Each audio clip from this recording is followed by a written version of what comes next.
Ani to už? Ne, ještě ne. Jak mě ne? Ne. Jak ti jako nes, jako tě vzal do náručí a odnes tě ven, jako. Jo. To ti do prdele. No čum, já si spím na baru. Přijde vyhazovat. Já spím. Vyhazovat mě chce vyhodit. Já si k němu přijde. Možralej. Dá mu pivo a řekne,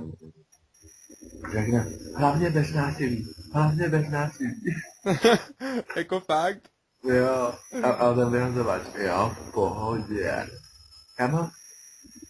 On mě vzal jako igelitku. Vůbec nebylo vidět, že by zapnul svaly, kámo. A hlavně, on mě než tak, kámo, že já jsem se ani neprobudil, já jsem spal. To ti do prdele.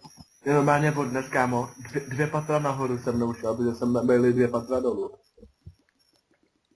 Vzal mě po schodech 2 patra.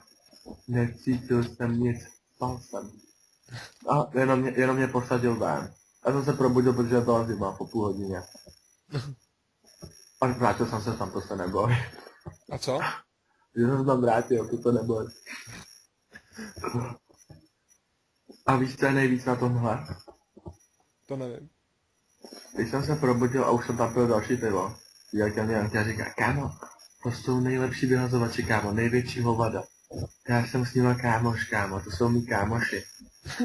A víš, co se stalo za půl hodiny? Ne. Přijde Janky smutné a řekne, kámo, musíme jít, oni mě vyhodili. Jak to? Protože tam taky spal. Já... To byl nejlepší víkend.